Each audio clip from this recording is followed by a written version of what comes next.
Bab 2343, tidak ada penyesalan. 4. Dia benar-benar tidak bisa memikirkan alasan apa yang akan digunakan negara Amari untuk menyerangnya.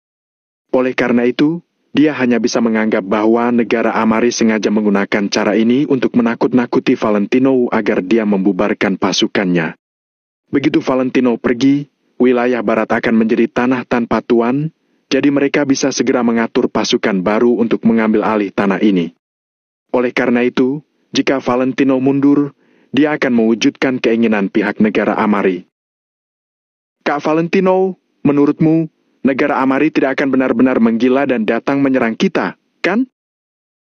Tanya Chris sambil menggaruk kepala bagian belakangnya dan mengernyit. Mereka juga harus mempertimbangkan kemungkinan ini.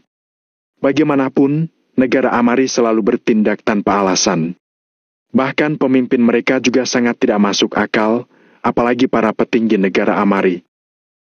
Hal ini juga mungkin terjadi, tapi tidak masalah. Kalau mereka berani macam-macam, Pak Julio harus turun tangan. Kali ini, kalau kita bisa tidak ikut campur, kita lepas tangan saja, biar Pak Julio yang berbicara dengan mereka. Valentino menghela napas panjang, lalu berkata dengan suara pelan. Dalam pertempuran kali ini di wilayah barat, kita sudah kehilangan hampir 60.000 anggota kita. Aku benar-benar tidak berani bertarung lagi. Awalnya, Asosiasi Maple Pavilion disebut pasukan Nagasan yang didirikan oleh Chris. Setelah hampir 5 tahun, jumlah orangnya masih kurang dari 100.000 orang. Kemudian, pasukan ini berganti nama menjadi Asosiasi Maple Pavilion. Setelah perkembangan selama hampir 1 tahun, asosiasi ini baru berkembang menjadi lebih dari 100.000 orang. Artinya, dalam waktu 2 bulan terakhir, Valentino baru mengumpulkan 300.000 orang setelah bertempur di wilayah selatan, menyapu wilayah timur dan mengalahkan segitiga emas. Namun, dalam pertempuran di wilayah barat, dia kehilangan 60.000 prajurit. Dalam hatinya, Valentino merasa sangat bersalah. Dia menyalahkan dirinya sendiri. Sebanyak apapun uang dan persediaan yang mereka habiskan dalam perang, Valentino sama sekali tidak sedih. Valentino sama sekali tidak peduli dengan apa yang bisa dibeli dengan uang. Namun, Valentino tidak bisa mengabaikan nyawa anggotanya. Sebanyak apapun uang yang dia miliki, dia juga tidak bisa membeli nyawa para prajurit itu. Oleh karena itu, sekarang, Valentino benar-benar merasa takut, dia tidak berani asal bertarung lagi. Inilah alasan mengapa dia sudah membuat keputusan dalam hatinya untuk pergi mencari Angel di sebelah barat wilayah barat sendirian. Jika dia pergi sendirian, perjalanannya pasti akan lebih sulit dan menghabiskan lebih banyak waktu. Namun, dengan begitu, setidaknya keselamatan prajurit Maple Pavilion bisa terjamin. Hal terpenting adalah sekarang Valentino sudah memastikan keamanan Angel, jadi dia tidak perlu terlalu terburu-buru. Melihat penyesalan di wajah Valentino, Chris langsung berkata, "Kak Valentino, aku tahu apa yang sedang kamu pikirkan. Mungkin ini adalah hukuman setelah dorongan hati. Tapi kalau kamu tanya apakah aku menyesalinya atau tidak, jawabanku adalah tidak.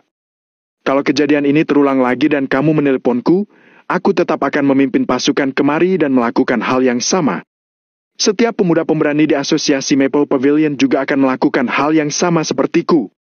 Ada beberapa hal yang tidak aku sesali setelah kulakukan. Bahkan kalau aku menyesal pun aku tetap akan melakukannya." Kata-kata Chris sederhana dan kasar, tetapi mengandung kebenaran yang sangat terus terang. Ada beberapa hal yang tetap harus dilakukan meskipun kamu tahu kamu akan menyesalinya karena hal itu tidak bisa tidak dilakukan. "Aku tahu," kata Valentino sambil menganggukkan kepalanya dan melambaikan tangannya. "Kak Valentino, apa yang harus kita lakukan selanjutnya? Menunggu kabar dari negara Amari?" Tanya Chris lagi. "Kalian tunggu dulu di sini, aku mungkin akan pergi untuk sementara waktu." Valentino terdiam sesaat, tetapi dia tetap mengatakan yang sebenarnya pada Chris. Chris kembali terdiam. Sesaat kemudian, dia berkata, "Tadi, aku tidak berani bertanya. Kak Angel?" Chris tidak menyelesaikan ucapannya, dia hanya menatap Valentino dengan gugup. Sekarang, dia aman. Aku yakin dia sekarang aman. Tapi, aku tidak tahu lokasi persisnya sekarang. Kata Master Snow, orang yang tidak aku kenal membawanya pergi.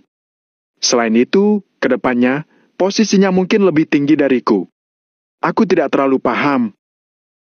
Valentino membuang napas pelan, mengulurkan tangannya dan menopangnya di jendela, lalu memandang pemandangan malam di luar. Sialan! Kak Valentino, kalau begitu, itu siapa? Dari ucapanmu, sepertinya orang yang menangkap Kak Angel sangat hebat. Selain itu, dia juga sangat baik terhadap Kak Angel? Tanya Chris sambil mengernyit. Sepertinya begitu. Jawab Valentino sambil menganggukkan kepalanya. Chris menepuk kepalanya sambil berkata, jangan-jangan ada orang hebat yang menyukai Kak Angel, jadi dia menculik Kak Angel untuk dijadikan istrinya? Selesai berbicara, Chris tiba-tiba tercengang, lalu dia memukul mulutnya sendiri. Chris menatap Valentino dengan hati-hati, lalu berdeham sekali dan berkata, bukan begitu, Kak Valentino. Aku hanya bercanda. Tidak mungkin, hal itu tidak mungkin terjadi. Setelah merenung sejenak, Valentino berkata, kalau benar begitu, kalau benar-benar ada orang yang memaksanya untuk melakukan sesuatu, aku akan membantai semua orang yang berhubungan dengan orang itu. Nada bicaranya sangat dingin, membuat orang yang mendengarnya merinding. Bahkan jika semua pengalaman Valentino sebelumnya tidak dibahas, dari 2 bulan terakhir saja dia sudah membasmi keluarga Dries, menyerang segitiga emas, menaklukkan wilayah timur dan mengepung wilayah selatan. Kemudian, dia menaklukkan wilayah barat dan terus menyerang ke depan. Dalam jangka waktu ini, Valentino sendiri juga tidak bisa menghitung sudah berapa banyak orang yang dia bunuh selama ini.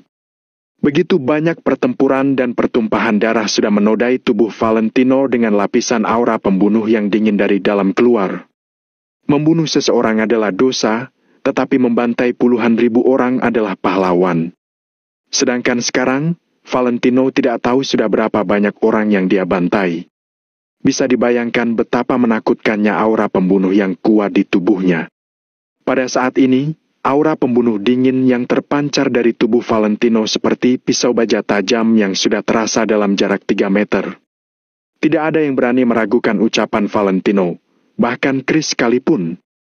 Setelah hampir 1 menit berlalu, Valentino baru mengembuskan napas pelan, aura pembunuh yang menakutkan itu juga pelan-pelan ditahan. Apapun hasil dari masalah ini, aku tetap akan pergi mencarinya. Jadi, setelah Bibi Ruby pergi, kamulah yang akan menangani urusan di sini, lalu aku akan pergi sendiri. Valentino pun mengungkapkan rencananya. Kak Valentino, apakah kamu benar-benar mau pergi sendirian? Tidak boleh. Di wilayah barat saja kamu sudah hampir mati sendirian. Kamu sudah lupa, ya? Tidak, kamu tidak boleh pergi sendiri. Chris mendengkus, dia sama sekali tidak setuju dengan ide Valentino. Dalam beberapa hari terakhir, Chris juga mendengar beberapa hal tentang Valentino di tempat ini dari Rose. Sering sekali, Valentino hampir terbunuh. Setelah Chris mengetahui hal-hal ini, dia makin khawatir. Selain itu, dia bersumpah, apapun yang terjadi, dia tidak akan pernah membiarkan Valentino pergi sendirian. Oleh karena itu, sekarang, saat Valentino mengatakan bahwa dia mau pergi mencari Angel sendirian, tentu saja Chris tidak menyetujuinya. Dengarkan aku pasti akan pergi sendirian. Adapun alasannya, kamu tidak akan mengerti. Kata Valentino sambil mengernyit dan melambaikan tangannya pada Chris. Sialan! Aku memang tidak mengerti. Bab 2344, Rencana 5. Benar, aku memang agak bodoh. Tidak sepintar kamu dan Mario. Tapi, memangnya kalian tidak bisa mengatakannya? Apakah kalian tidak bisa mengatakannya biar aku bisa mengerti? Pokoknya, jangan pernah berpikir untuk pergi sendiri. Makin bicara, suara Chris makin keras, hingga akhirnya dia sudah langsung berteriak. Jangan berisik. Kenapa kamu malah berteriak? Master Sunowo berkata bahwa sekarang aku masih sangat lemah. Kamu tahu apa artinya? Artinya sekarang aku masih tidak cukup kuat dan bahkan tidak memiliki kualifikasi untuk berdiri di hadapan Angel. Jadi, hal pertama yang perlu kulakukan adalah meningkatkan kualitas diriku. Dari bidang apapun itu, aku akan terus meningkatkan diriku tanpa henti. Aku perlu mengasah diri. Jadi, aku merasa kalau aku pergi mencari Angel sendirian, hal ini akan menjadi sejenis pelatihan bagi diriku sendiri. Saat aku sudah meningkatkan diriku ke tingkatan tertentu, aku pun sudah memenuhi syarat untuk berdiri di hadapannya. Asalkan aku cukup kuat, dimanapun dia berada, di bawah kendali kekuatan apapun dia, aku tetap bisa membawanya pulang dengan mudah, kan? Kata Valentino sambil berbalik dan menatap Chris. Chris agak tercengang, dia hanya menatap Valentino dengan bengong. Dia ingin menyusun kata-kata untuk membantah ucapan Valentino, tetapi dia tahu jelas bahwa karakter Valentino tidak akan mudah dibantah orang lain. Keputusannya tidak bisa diubah dengan mudah. Oleh karena itu, meskipun Chris masih merasa enggan, dia juga hanya bisa menuruti keinginan Valentino. Sebenarnya, Kak Valentino, aku rasa karena Master Sunowo sudah memberikanmu arahan dan bimbingan, hal berikutnya akan sangat mudah diselesaikan. Bagaimana kalau kita membawa semua saudara kita dan pergi sampai ke arah itu? Aku tahu apa yang kamu khawatirkan. Kamu khawatir saudara-saudara kita terluka dan meninggal, tapi ini bukanlah masalah. Seburuk apapun situasinya, kita hanya perlu tidak beraksi, kita hanya pergi mencari ke Angel. Kalau orang lain tidak menyerang kita juga tidak perlu melakukan apa-apa. Dengan begitu, tidak ada yang bisa mencari masalah dengan kita, kan? Setelah dipikir-pikir, Chris merasa bahwa ini adalah cara yang paling tepat. Ratusan ribu orang akan pergi sepanjang jalan bukan untuk bertarung, tetapi untuk menjaga keadaan dan memberi dukungan kuat untuk Valentino. Hanya dengan cara ini barulah keamanan Valentino bisa benar-benar terjamin. Lagi pula, mereka bukan pergi bertarung, jadi dalam situasi buruk pun mereka tidak akan bertarung. Seluruh proses ini hanyalah sebuah proses pencarian. Ratusan ribu orang dari mereka hanya perlu menganggap pencarian ini sebagai sebuah perjalanan. Apakah menurutmu hal ini mungkin dilakukan? Ada tempat apa di sebelah barat wilayah barat? Negara Amari. Kalaupun kita tidak memasuki wilayah negara Amari, hal itu juga tidak bisa dilakukan. Negara Amari tidak akan membiarkan ratusan ribu prajurit bersenjata lengkap untuk berkeliaran di sekitar negara mereka. Pada saat itu, mungkin saja akan terjadi peperangan. Begitu peperangan dimulai, kita pasti akan musnah. Kata Valentino sambil menghela napas dan melambaikan tangannya. Bagaimanapun itu, ratusan ribu prajurit Maple Pavilion tidak mungkin bisa mengalahkan negara Amari, negara dengan kekuatan militer yang kuat. Begitu terjadi konflik antara kedua belah pihak yang rugi hanyalah asosiasi Maple Pavilion. Oleh karena itu, Valentino tidak akan membiarkan hal seperti ini terjadi. Aku tidak mengerti atas dasar apa mereka mau menyerang kita. Asalkan kita tidak macam-macam dan tidak menyerang mereka, mereka sama sekali tidak punya alasan untuk menyerang kita. Kata Chris dengan tidak sabar sambil meraba pipinya dengan kesal. Apa yang kamu ketahui? Sekarang, kita berada di wilayah barat, jadi kita memang aman karena telapak tangan negara Amari juga tidak bisa mencapai tempat ini. Tapi, begitu kita keluar dari wilayah barat, seketika akan ada bahaya di semua sisi. Di mata orang lain, kita adalah pencuri perbatasan, yaitu elemen labil yang sangat berbahaya. Tidak ada negara yang akan membiarkan kita untuk mendekati mereka. Jadi, rencanamu sama sekali tidak bisa dijalankan. Pada saat itu, kita akan mati dengan mengenaskan. Valentino juga sudah tidak sabar lagi. Terkadang, Chris terlalu keras kepala. Terus kenapa? Kalau sudah begitu, kita bisa bertarung. Kita takut rugi dari perang, tapi mungkin mereka tidak takut. Anggota kita 500.000 orang, melawan 300.000 orang dari mereka. Mari kita lihat apakah mereka sakit hati atau tidak. Kak Valentino, dengarkan aku, lakukanlah seperti itu. Makin berbicara, Chris makin bersemangat. Dia langsung mengeluarkan pena dan kertas, lalu meletakkannya di hadapan Valentino. Kak Valentino, jangan menolakku dan dengarkan dulu ucapanku. Coba lihat, ini wilayah barat. Ini tempat di sebelah barat wilayah barat, yaitu negara Amari, kan? Kata Chris sambil menggambar sebuah peta sederhana di atas kertas dengan serius. Kita memiliki 500.000 anggota yang akan dibagi menjadi 2 dan menerjang ke depan dari 2 arah. Lalu, kita akan bertemu di sini dan menghadapi pihak negara Amari. Pada saat itu, sebelum kita berperang, mereka pasti akan mengirimkan orang untuk menghentikan kita dari mendekat. Kemudian, kita bisa bernegosiasi dengan mereka supaya mereka menyerahkan orangnya. Asalkan mereka menangkap Kak Angel, mereka pasti akan menyerahkannya. Tahukah kamu kenapa aku begitu percaya diri? Karena negara Amari pasti sudah mengetahui hal-hal yang terjadi di wilayah barat. Kita memiliki 200.000 orang lebih sedikit dari wilayah barat, tapi kita berani menyerang tanpa ragu. Kenapa kita takut pada negara Amari? Bahkan kalau mereka benar-benar bisa membunuh kita semua, mereka setidaknya harus terluka dan terbunuh sebanyak 300.000 orang. Jadi, kalau negara Amari benar-benar menangkap Kak Angel, mereka pasti akan membebaskan Kak Angel, kecuali kalau mereka ingin mengorbankan 300.000 orang. Kita tidak takut, mungkin mereka juga tidak takut. Kata Chris dengan jelas dan logis sambil menuliskannya dengan miring di atas kertas. Valentino agak mengernyit. Dia melirik Chris sekilas sambil bergumam. Kamu sudah memikirkan rencana ini sejak lama, ya? Dengan otak Chris, dia tidak mungkin bisa menganalisis hal-hal ini dengan begitu menyeluruh dalam waktu sesingkat ini. Hei, tidak, ini baru saja aku pikirkan. Kata Chris sambil tersenyum dan menggaruk belakang kepalanya. Kamu baru saja memikirkannya? Tapi kamu sudah mempersiapkan pena dan kertas? Valentino langsung membongkar rahasia Chris sambil tersenyum. Chris tersenyum malu sambil menyimpan pena dan kertasnya.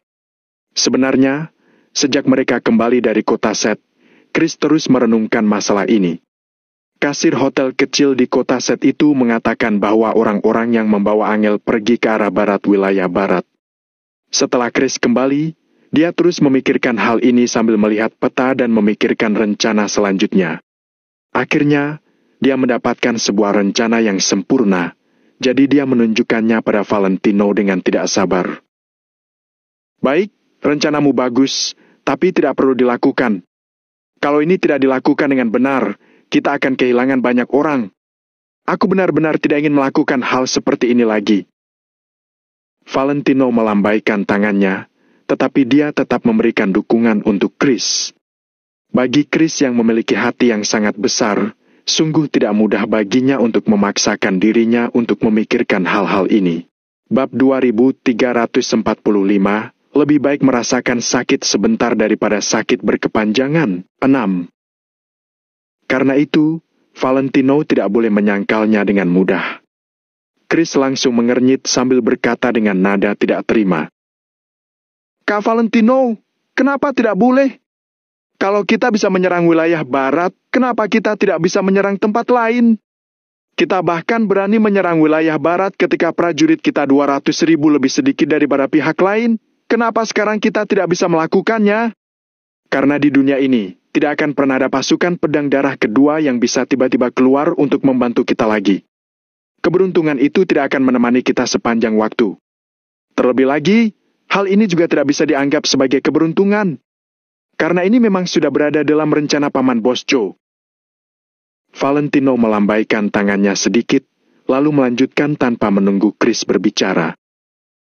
Dan juga, kali ini, aku menyerang wilayah barat karena aku tidak tahu apakah Angel aman. Setiap detik kita menunggu, keselamatannya akan makin terancam. Jadi tanpa berpikir panjang, aku pun langsung menyuruh kalian datang dan menggunakan pengorbanan yang begitu besar untuk menyerang wilayah barat. Tapi sekarang, aku bisa memastikan bahwa Angel dalam kondisi aman. Jadi, kita tidak perlu melakukan hal seperti itu lagi. Terlebih lagi, kita juga tidak tahu kemana kita harus pergi. Karena itu, aku sendiri yang akan pergi mencari jalan dulu.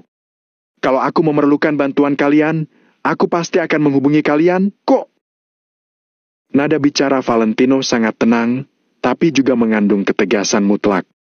Chris hendak mengatakan sesuatu.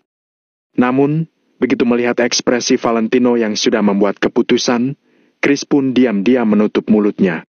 Walau hubungan Chris dan Valentino sangat baik, hubungan antara seorang pemimpin dan bawahannya tetap tidak boleh terlalu dekat. Dalam keputusan besar, mereka tetap harus mendengar perintah Valentino. Chris boleh memiliki pendapat di dalam hatinya, tetapi dia harus mematuhi perintah. Chris memberikan sebatang rokok kepada Valentino, lalu bertanya dengan cemberut. "Kak Valentino, kalau begitu kamu hendak pergi ke arah mana?" "Bagian barat wilayah barat. Adapun lokasi pastinya, sekarang aku masih belum punya rencana. Kalau begitu, aku akan ke sana dulu, selebihnya tergantung pada takdir," jawab Valentino. Valentino menghela napas pelan. Dia tiba-tiba merasa sedikit linglung di dalam hatinya. Master Sunowo memang sudah menunjukkan sebuah arah pada Valentino. Namun, betapa sulitnya untuk menemukan seseorang di area yang begitu luas. Di bagian barat wilayah barat, terdapat negara, gunung, sungai, dataran, dan banyak tempat lainnya. Mencari seseorang di tempat seperti ini bagaikan mencari jarum di tumbukan jerami. Jadi, Valentino tidak mungkin tidak merasa bingung. Saat ini, Valentino tidak punya pilihan selain berangkat dulu sebelum membuat keputusan lain. Setelah mendengar ini, Chris pun berkata dengan tak berdaya, "Kamu tidak boleh begini juga. Kamu bahkan tidak memiliki lokasi yang akurat. Bukankah ini sangat membuang waktu? Jalan, hanya ketika kamu sudah berjalan, baru kamu akan tahu apakah kamu bisa melewatinya. Kalau aku tidak pergi, aku tidak akan pernah tahu apakah ini adalah jalan yang benar." Valentino sedikit melambaikan tangannya, dia tetap saja tidak mengubah keputusannya. Chris berpikir sejenak, lalu berkata, "Kak Valentino, begini saja. Kamu tunggu sebentar, aku akan pergi untuk memanggil beberapa pria parubaya dari pasukan pedang darah itu. Bagaimanapun juga, mereka adalah penduduk di sini. Mereka mengenal situasi di sini lebih baik daripada kita. Terlebih lagi, ketika kita mengobrol kemarin, sepertinya aku mendengar mereka mengatakan sesuatu tentang bagian barat wilayah barat. Aku akan panggil mereka ke sini dulu. Kalau ada yang ingin kamu tanyakan, tanyakan saja pada mereka." Mendengar ucapan Chris, Valentino pun mengangguk sedikit sebagai tanda setuju. Bagaimanapun juga, anggota-anggota pasukan pedang darah itu selalu tinggal di wilayah barat. Mereka memang lebih mengetahui situasi di sini daripada Valentino dan lainnya. Chris berbalik dan berjalan keluar, sementara Valentino menunggu di dalam ruangan. Tak lama kemudian, seseorang mengetuk pintu. Sebelum Valentino sempat berbicara, orang di luar pintu sudah mendorong pintu dan berjalan masuk. Melihat orang yang datang, Valentino pun tercengang. Valentino mengira orang yang datang adalah Chris dan lainnya. Namun, tidak disangka itu adalah Rose. Valentino menyuruh Rose untuk duduk, kemudian bertanya dengan lembut, "Kenapa kamu di sini? Apakah Bibi Ruby sedang beristirahat?" "Kurasa dia tidak beristirahat. Setelah aku mencarikan tempat tinggal untuknya, aku hendak mengobrol sebentar dengannya untuk menghiburnya. Tapi dia bilang dia lelah dan ingin istirahat. Pasti karena hatinya merasa sedikit tidak nyaman, jadi dia ingin sendirian. Melihat itu, aku pun tidak mengganggunya lagi. Lalu, aku kesini untuk melihat apakah ada yang bisa kubantu." Rose menggelengkan kepalanya, nadanya juga sedikit tak berdaya. "Ya, Bibi Ruby pasti akan merasa sedikit tidak terbiasa. Lagi pula, dia sudah berada di sana selama 40 tahun. Siapapun tidak akan terbiasa kalau tiba-tiba meninggalkan tempat yang sudah lama mereka tempati. Terima kasih kamu telah banyak membantuku. Tolong bantu aku perhatikan Bibi Ruby, ya." Valentino mengangguk sambil menghela napas. Dia juga merasa sedikit tak berdaya. Namun, situasi ini sebenarnya tidak buruk juga. Lebih baik merasakan sakit sebentar daripada sakit berkepanjangan. Ruby baru saja keluar dari tempat itu. Setelah melalui masa adaptasi di tahap awal, dia pasti bisa memulai hidup baru. Ruby masih sangat muda dan belum berusia 50 tahun. Perjalanan hidupnya masih panjang. Rose mengibaskan tangannya sambil berkata dengan tidak peduli, "Tidak usah berterima kasih. Aku bukan melakukannya untukmu. Kok? Aku juga seorang wanita. Aku tidak tahan melihat Bibi Ruby seperti ini. Jadi, kamu tidak perlu mengucapkan terima kasih padaku. Baik. Valentino mengangguk.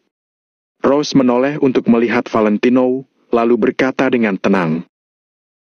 Kalau kamu butuh bantuanku, katakan saja padaku. Valentino mengangguk sambil berkata pada Rose. Kebetulan ada, tapi tunggu Chris dan lainnya sudah kemari, baru kita bicarakan bersama. Baik. Rose mengangguk dan tidak bertanya lagi. Segera, Chris kembali dengan dua pria parubaya. Kedua pria parubaya ini adalah anggota inti dari pasukan pedang darah. Di antaranya ada pria parubaya yang meletakkan pisau di leher Chris hari itu. Namun, Chris juga tidak akan menyimpan dendam. Sekarang, dia sudah berteman dengan mereka. Kak Valentino, kami sudah datang kemari.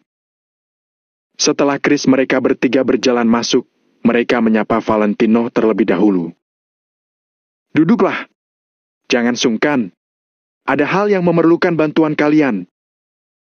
Valentino menyuruh semua orang untuk duduk, kemudian melemparkan sekotak rokok di hadapan semua orang. Kak Valentino, jangan berkata seperti itu. Kalau kamu memiliki perintah, katakan saja. Iya. Kak Valentino, kalau ada perintah, jangan ragu untuk mengatakannya. Kedua pria paruh baya itu terus mengibaskan tangan mereka. Mereka tidak berani menyuruh Valentino memohon bantuan pada mereka. Valentino melambaikan tangannya lalu berkata kepada Chris. Sudahlah, jangan begitu sungkan. Chris, bawa petanya kemari. Segera, dua peta diletakkan di atas meja. Salah satunya adalah peta rinci wilayah barat, di dalamnya terdapat kota apa saja, semuanya ditandai dengan jelas. Satunya lagi adalah peta negara Amari. Pada saat ini, kedua peta itu diletakkan di atas selembar kertas kosong yang super besar. Rose dan kedua orang parubaya itu tidak mengerti apa yang akan dilakukan oleh Valentino. Valentino memandang kedua pria parubaya itu sambil bertanya langsung ke intinya. Di sebelah barat wilayah barat adalah negara Amari, tapi tidak hanya ada negara Amari saja, kan? Bab 2346, Kekuatan Besar, 7. Kedua pria parubaya itu tertegun sejenak, lalu mengangguk dan menjawab. Ya, benar. Valentino langsung mencondongkan tubuhnya ke depan sambil bertanya dengan sedikit mendesak. Apakah masih ada tempat lain lagi? Atau mungkin apakah masih ada kekuatan besar? Kak Valentino, kalau ingin mengatakannya, itu sangatlah banyak. Wilayah barat tidak berbatasan langsung dengan negara Amari. Di tengahnya masih terdapat ruang terbuka yang sangat besar. Tidak hanya itu, di sekitar negara Amari terdapat gunung, sungai dan dataran yang tak terhitung jumlahnya. Adapun kekuatan besar yang kamu sebutkan, itu juga ada banyak sekali. Setelah mendengar ucapan pria parubaya itu, pupil mata Valentino pun menyusut. Dia merasa dirinya semakin dekat dengan Angel. Valentino langsung bertanya lagi. Ada kekuatan apa saja? Bersifat komersial atau kekuatan seperti bandit wilayah barat? Pria parubaya yang waktu itu mengendalikan Chris dengan pisau bernama Zaro. Setelah mendengar pertanyaan Valentino, Zaro berhenti sejenak, lalu bertatapan dengan pria parubaya lainnya. Setelah itu, Zaro perlahan menoleh untuk melirik Chris dan Rose. Pria parubaya lainnya berkata pelan pada Zaro. Katakan saja, Kak Valentino dan mereka bukan orang luar. Zaro berhenti sejenak sebelum akhirnya mengangguk. Kemudian, dia berbalik untuk melihat Valentino dengan ekspresi serius. Zaro menatap Valentino sambil berkata pelan. Kak Valentino, karena kamu mengetahui ahli bela diri, seharusnya kamu tahu keberadaan lingkaran ahli bela diri, kan? Ya, aku tahu. Valentino mengangguk ringan. Valentino telah berhubungan dengan lingkaran ahli bela diri di kota Vero sejak lama. Ada juga lingkaran ahli bela diri di bagian barat wilayah barat. Kalau mau bilang kekuatan apa paling hebat, setahu kami, lingkaran ahli bela diri inilah yang paling kuat. Saat itu, kami keluar dari tempat ini bersama Kak Bosco. Di sini ada banyak kekuatan yang dibentuk oleh ahli bela diri. Mereka berasal dari seluruh penjuru dunia, juga ada banyak orang dari negara Nagon. Zaro menyalakan sebarang rokok, lalu perlahan memberitahu Valentino tentang tempat itu. Valentino mendengarkan dengan sangat serius sambil sesekali mengangguk. Jika terdapat keraguan, Valentino akan diam-diam mengingatnya di dalam hati, lalu berencana menanyakannya setelah Zaro selesai berbicara. 10 menit kemudian, Valentino sudah memiliki pemahaman umum tentang lingkaran ahli bela diri di bagian barat wilayah barat. Valentino perlahan duduk di kursi sambil mencerna informasi yang baru saja disampaikan Zaro kepadanya. Di sebelah barat wilayah barat terdapat sebuah lingkaran besar. Lingkaran itu adalah lingkaran ahli bela diri. Orang-orang di dalamnya pada dasarnya adalah ahli bela diri. Ada yang berasal dari negara Nagon, ada yang berasal dari negara Amari, ada juga yang berasal dari negara Talan dan negara lainnya. Sehingga tempat itu bisa dibilang adalah lingkaran yang dibentuk oleh orang yang berasal dari berbagai kekuatan. Namun saat itu, Zaro dan lainnya hanya pernah menetap di pinggiran lingkaran ini. Sebab, mereka sama sekali tidak memenuhi syarat untuk menghubungi ataupun pergi ke lingkaran dalam. Maka dari itu, Zaro dan lainnya tidak begitu jelas situasi seperti apa yang ada di dalam lingkaran itu. Jadi, mereka hanya bisa menebak beberapa hal secara kasar. Akan tetapi, hal-hal ini telah banyak membantu Valentino. Jika Angel dibawa ke tempat ini. Kalau begitu, Master Suno berkata bahwa kedudukan Angel di masa depan mungkin akan lebih tinggi dari Valentino. Apakah itu mengacu pada kekuatan tempur ahli bela diri? Hal ini benar-benar membuat Valentino tidak bisa memahaminya. Tiba-tiba, Rose mengernyit dan bertanya dengan sedikit tidak mengerti. Apakah di dunia ini benar-benar ada sekte bela diri? Tentu saja ada. Zaro langsung mengangguk, sorot matanya sangat yakin. Sementara Valentino juga mengangguk perlahan, menandakan bahwa sekte ahli bela diri memang benar adanya. Sebab, Valentino sudah berhubungan dengan banyak sekte ahli bela diri di kota Fero. Meskipun seiring dengan berjalannya waktu, banyak warisan dari sekte ahli bela diri itu berangsur menghilang. Orang-orang itu tetap lebih kuat dari orang biasa. Pokoknya, aku belum pernah melihatnya. Rose sedikit mengerutkan bibirnya. Dia bukan sengaja meragukannya, melainkan hal-hal ini memang sangat tidak masuk akal bagi orang biasa. Valentino menatap Rose sambil menjelaskan dengan serius. Kamu belum pernah melihatnya, tapi itu tetap nyata adanya. Seperti Kungfu Shaolin dan Kungfu Udang milik negara Nagon, Tinju Tai milik negara Talan, Taekwondo milik negara Korsel, Judo dan Ninjutsu milik negara Jawara. Orang biasa jarang memahami hal-hal ini, tetapi sebenarnya mereka juga tidak asing dengannya. Hanya berbicara tentang Taekwondo saja, ada banyak gadis di negara Nagon kita yang berlatih ini untuk membela diri. Rose tentu saja mempercayai perkataan Valentino. Dia berhenti sejenak sebelum akhirnya berkata, "Sepertinya aku perlu mencari kesempatan untuk memahaminya." Valentino mengangguk, lalu menatap Zaro seraya berkata, "Lanjutkan." Zaro menggelengkan kepalanya sambil berkata tanpa daya, "Kak Valentino, hanya itu yang aku tahu. Lagi pula, kami hanya tinggal di luar lingkaran untuk sementara waktu. Kami paling hanya tahu sedikit lebih banyak daripada orang luar. Tapi sebenarnya, kami tidak tahu situasi di dalam. Ada beberapa hal yang sama sekali tidak bisa diketahui jika kekuatan dan status orang itu tidak cukup tinggi." Valentino juga menghela napas pelan. Sepertinya ada beberapa hal yang masih perlu Valentino mencari tahu secara langsung, baru dia bisa benar-benar memahaminya. Valentino berkata sambil menunjuk peta di atas meja. "Baik, sekarang ada satu hal lagi yang harus kalian lakukan. Coba lihat, ini peta wilayah barat, sementara ini adalah peta negara Amari. Di bawah kedua peta itu terdapat selembar kertas kosong. Sekarang, gambarlah area di antara dua tempat ini sesuai ingatan kalian sendiri. Dengan begini, aku bisa mendapatkan peta lengkap antara wilayah barat dan negara Amari." Setelah selesai berbicara, Valentino menatap dua pria parubaya itu sambil bertanya, "Apa itu sulit? Tidak masalah, kita akan menggambarnya sekarang." Zaro langsung menyetujuinya. Satu tangannya mengambil pena, sementara satu tangannya lagi mengatur jarak antara kedua peta itu. Aku juga akan membantu mereka melihatnya. Rose pun berdiri di belakang mereka berdua. Bagaimanapun juga, Rose cukup familiar dengan wilayah barat. Jadi, membiarkan Rose melihat dari samping, mungkin bisa menghindari beberapa kesalahan. Kalau lewat dari sini, seharusnya adalah sebuah dataran rendah yang besar. Saat mengatakan ini, Zaro pun mulai menggambar.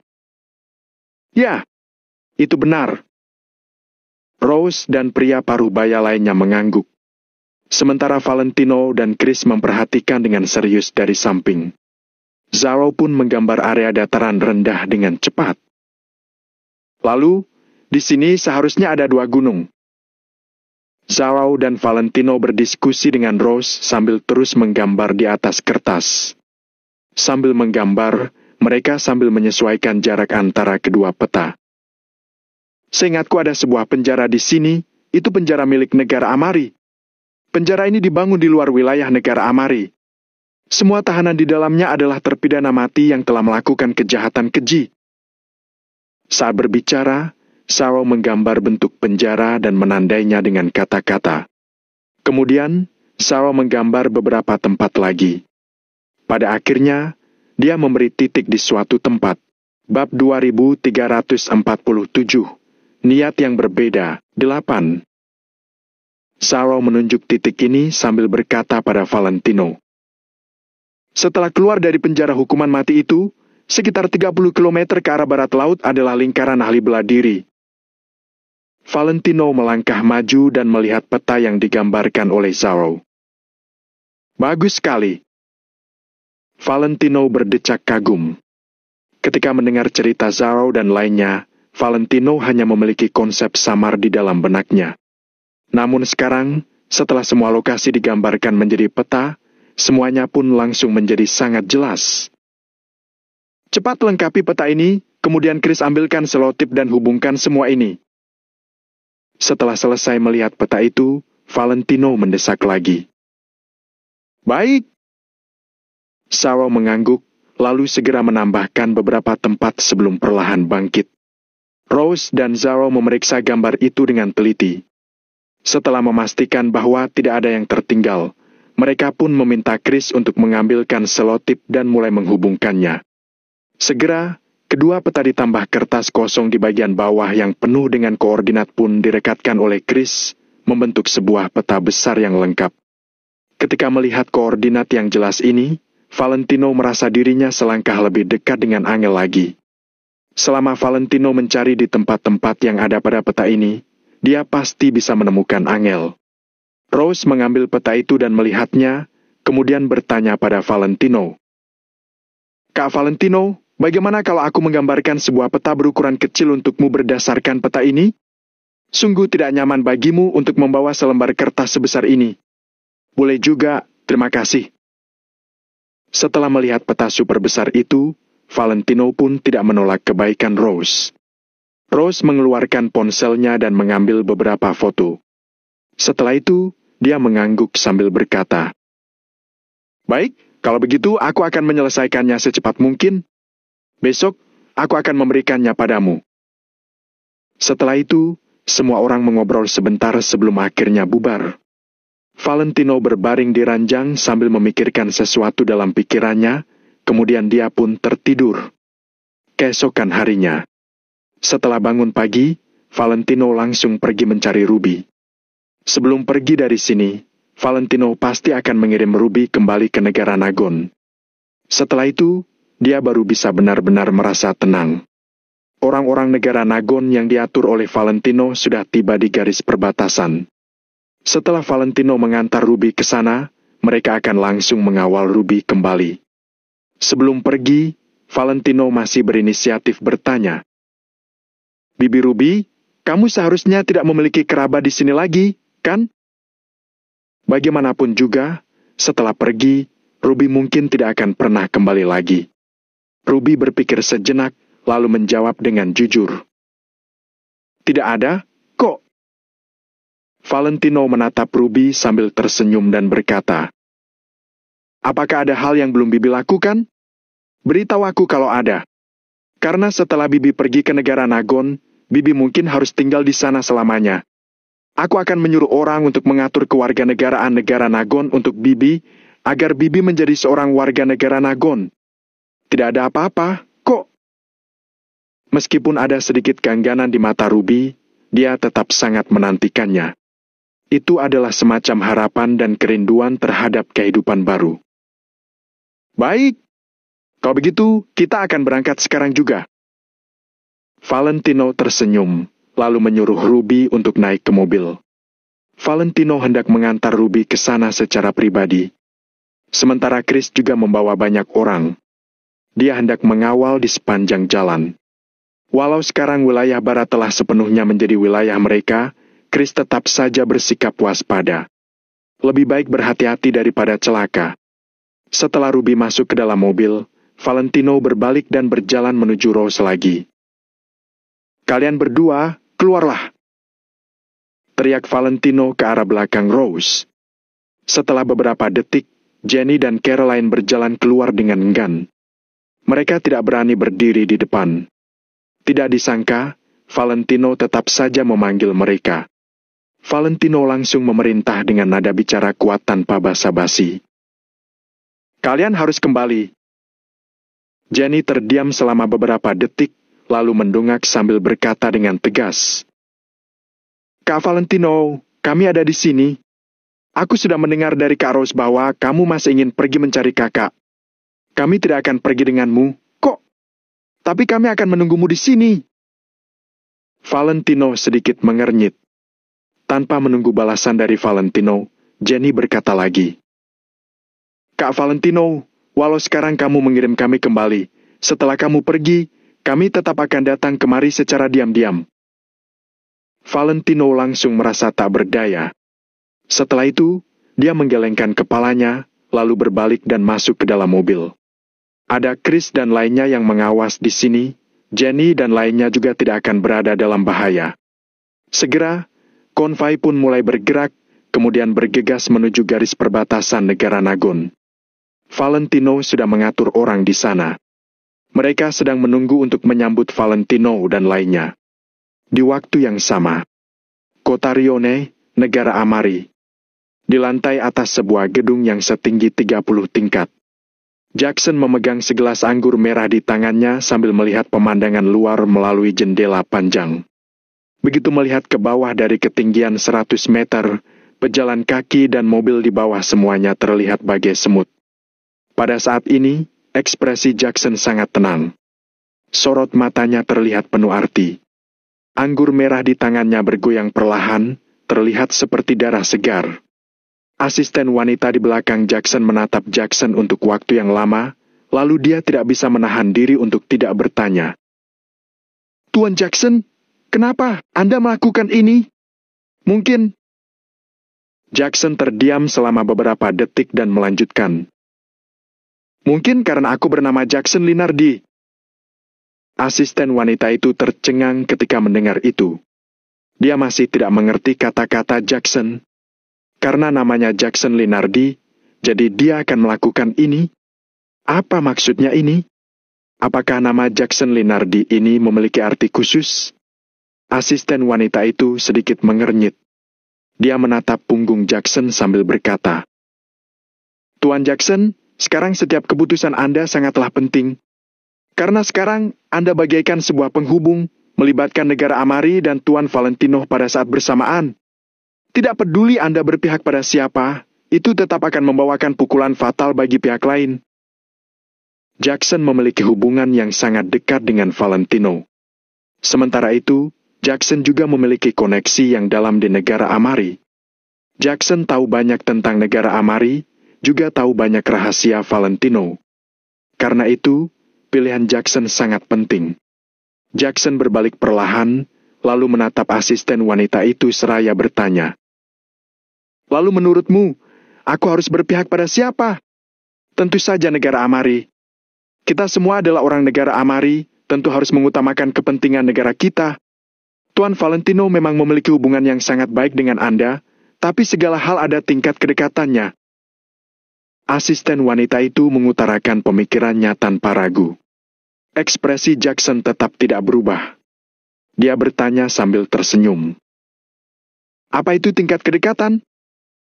Asisten wanita itu terdiam selama beberapa detik, lalu mengangkat kepalanya dan berkata, "Saat mengikuti Anda berada di negara Nagon, saya juga telah mempelajari banyak pepatah negara Nagon. Ada pepatah negara Nagon yang mengatakan bahwa kalau bukan dari negara yang sama, pasti memiliki niat yang berbeda. Saya merasa Tuan Valentino bukanlah orang yang sepihak dengan kita. Jadi, Tuan Jackson, saya rasa Anda harus mendukung negara Amari." Perkataan asisten wanita itu sangat masuk akal, membuat orang tidak dapat menemukan alasan untuk membantahnya. Setelah beberapa saat, Jackson tersenyum sambil berkata, "Menurutmu, apakah aku tidak akan kepikiran dengan hal yang bahkan bisa dipikirkan olehmu?" Bab 2348, Keputusan 1. Ketika Jackson mengatakan ini, wajah asisten wanita itu langsung memerah. Asisten wanita itu sudah mengikuti Jackson untuk waktu yang lama, jadi dia tentu mengetahui kecerdasan Jackson. Jika Iki Jackson tidak sebagus asisten wanita itu, mungkin asisten wanita itu sudah menggantikan posisi Jackson. "Tuan Jackson, Anda pasti bisa terpikir hal ini," kata asisten wanita itu dengan ekspresi canggung. "Kalau aku bisa memikirkannya, kenapa kamu masih memberitahuku apa yang harus kulakukan? Yang aku butuhkan adalah saranmu, bukan kamu langsung memberitahuku bagaimana aku harus melakukan sesuatu." Nada bicara Jackson masih sangat tenang, tapi malah membuat asisten wanita itu merasa ketakutan. Hanya asisten wanita itu yang tahu seperti apa karakter Jackson yang sebenarnya. Jackson terlihat baik dan tidak pernah menggertak orang lain. Faktanya, kepribadiannya sangat mendominasi. Bahkan CEO Grup Global pun tidak akan bersikap keras pada Jackson. Dia juga pasti akan mendiskusikan semua hal dengan Jackson. Dalam kesan asisten wanita itu, setelah bertahun-tahun, hanya orang yang bernama Valentino itu yang bisa memerintah Jackson. Selain itu, Jackson sama sekali tidak akan memedulikannya. Jadi, ketika Jackson berbicara seperti ini, asisten wanita itu pun merasakan jejak kemarahan Jackson. "Tuan Jackson, bukan itu maksud saya. Saya hanya berpikir bahwa kita adalah orang negara Amari, jadi kita harus selalu memikirkan kepentingan negara Amari. Lebih penting lagi, Tuan Valentino juga tahu kalau Anda berasal dari negara Amari. Mungkin sekarang, dia sudah mulai curiga pada Anda." Asisten wanita itu diam sejenak, lalu mulai membela diri. Mendengar apa yang dikatakan asisten wanita itu, Jackson perlahan menoleh dan melihat ke arah luar jendela dengan ekspresi penuh arti. "Ya, apa yang kamu katakan itu tidak salah. Ada pepatah negara Nagon yang mengatakan bahwa kalau bukan dari negara yang sama, pasti memiliki niat yang berbeda. Tidak peduli dari segi manapun, aku tentu harus berdiri di pihak negara Amari. Lagi pula, ini adalah rumah kita." Gumam Jackson pada dirinya sendiri sambil menatap kendaraan dan orang yang lalu lalang di bawah. Asisten wanita itu pun mengangguk ringan. Itulah pemikiran dalam hatinya. Selama Jackson bersedia membantu negara Amari pasti bisa mengalahkan Valentino dengan mudah. Karena Valentino dan Jackson mengetahui banyak rahasia dari satu sama lain. Jika rahasia-rahasia ini terungkap, sudah cukup untuk mengendalikan seseorang sampai mati dengan mudah. "Tuan Jackson, saya rasa Valentino akan segera menekan industri kita yang ada di negara Nagon. Dulu, kalian memang berteman, tapi sekarang Valentino sudah bertentangan dengan negara Amari. Dia tentu tidak akan menunjukkan belas kasihan." Asisten wanita itu berhenti sejenak, kemudian mulai menganalisis situasi saat ini lagi. Namun kali ini, asisten wanita itu hanya menganalisis saja. Dia tidak berani menyarankan langkah apa yang harus diambil oleh Jackson selanjutnya. Jackson melambaikan tangannya sedikit sambil berkata dengan sangat percaya diri. "Aku rasa dia tidak akan melakukan itu." "Hah?" Asisten wanita itu tercengang ketika mendengar kata-kata itu. Dia tidak tahu dari mana kepercayaan diri Jackson berasal. Seandainya asisten wanita itu berada di posisi Valentino, dia pasti akan segera menekan kekuatan Jackson yang ada di negara Nagon. Karena dilihat dari situasi saat ini, Jackson yang merupakan mantan temannya ini sudah menjadi musuh. Makin kuat kekuatan musuh, konsekuensi yang diderita pihak sendiri juga akan makin besar. Oleh karena itu, asisten wanita itu merasa bahwa Valentino pasti akan menggunakan segala cara untuk melemahkan kekuatan musuh. Tuan Jackson, sebelumnya hubungan kalian memang baik, tapi itu karena tidak ada konflik kepentingan di antara kalian berdua. Terlebih lagi, musuh Tuan Valentino juga tidak ada hubungannya dengan Anda. Tetapi, kalau kali ini negara Amari benar-benar ingin berurusan dengan Tuan Valentino kita. Asisten wanita itu tidak melanjutkan perkataannya, tetapi maksud yang ingin dia utarakan sudah sangat jelas. Tidak peduli seberapa baik suatu hubungan, juga tetap akan memburuk. Terutama dalam situasi seperti saat ini, hubungan antara Jackson dan Valentino itu tidak pantas disebutkan lagi. Sebab, dalam menghadapi masalah yang berhubungan dengan kehormatan negara, perasaan pribadi itu tidak ada apa-apanya. Kecuali, Jackson ingin menjadi pengkhianat yang bekerja sama dengan musuh. Tidak perlu mengatakan apapun lagi, aku tahu apa yang harus aku lakukan. Jackson mengulurkan tangannya dan menghentikan kata-kata asisten wanita itu. Namun, semakin Jackson bersikap seperti ini, asisten wanita itu semakin tidak ingin menutup mulutnya. Sebagai asisten Jackson, dia secara alami harus selalu memikirkan Jackson. Tuan Jackson, sekalipun Anda akan memecat saya tetap ingin mengatakannya. Saya tahu bahwa IQ Anda sangat tinggi. Terlebih lagi, Anda berpikir panjang dan berpandangan jauh ke depan. Hal yang Anda lakukan juga sangat rasional. Jadi, saya yakin Anda pasti bisa membuat keputusan yang paling rasional. Asisten wanita itu melebarkan matanya, nadanya terdengar sangat tulus. Jackson terdiam. Asisten wanita ini telah mengikuti Jackson selama 6 tahun. Selama 6 tahun, dia tidak pernah melakukan kesalahan apapun. Bagaimana mungkin Jackson akan memecatnya hanya karena beberapa kata yang dia ucapkan? Terlebih lagi, kata-kata yang diucapkan asisten wanita itu memang demi kebaikan Jackson. Jackson merenung selama beberapa detik, lalu mengangguk sambil berkata, "Aku ingin berbicara dengannya." Asisten wanita itu segera berkata, "Tidak boleh. Saat ini, Anda tidak boleh bertemu Tuan Valentino. Negara Amari pasti tahu kalau grup global berada di negara Nagon. Walau mereka tidak tahu banyak, mereka tetap saja tahu beberapa hal. Di saat sensitif seperti ini, kalau Anda bertemu dengan Tuan Valentino, sulit untuk menjamin kalau para petinggi itu tidak akan curiga pada Anda." Apa yang dikatakan asisten wanita itu memang sangat masuk akal. Namun kali ini, Jackson bersikeras pada pemikirannya sendiri. Justru karena alasan ini, aku ingin bertemu dengannya. Karena keputusanku selanjutnya tergantung pada sikapnya. Jackson berbicara pelan, lalu menghela napas lagi. Asisten wanita itu sedikit melebarkan matanya. Selama bertahun-tahun, ini adalah pertama kalinya dia melihat Jackson menunjukkan ekspresi tak berdaya seperti ini. Dulu, Jackson begitu percaya diri dan tenang. Seolah-olah tidak peduli apa yang terjadi tetap tidak bisa membuatnya merasa gugup. Saat ini, nada bicara Jackson malah tak berdaya. Tatapan matanya juga terlihat gelisah. Bisa dibayangkan bahwa hati Jackson pasti sedang dalam perjuangan. Lagi pula, kali ini Valentino akan menghadapi negara Amari, negara Jackson berada. Asisten wanita itu merenung selama beberapa detik, lalu mengangkat kepalanya dan bertanya, "Tuan Jackson, maksud Anda, kalau sikapnya bisa memuaskan Anda akan membantunya?" Kali ini, giliran Jackson yang terdiam. "Kalau begitu, nanti baru kita bicarakan lagi. Kalau dia bahkan tidak berani bertemu denganku, aku juga tidak punya pilihan lain. Begitu kepercayaan antar sesama teman sudah menghilang, hubungan ini pun tidak bisa dilanjutkan lagi." Jackson melambaikan tangannya sedikit, lalu perlahan melangkah meninggalkan kantor. Asisten wanita itu berdiri di sana selama beberapa detik, lalu juga mengikuti Jackson. Wilayah Barat.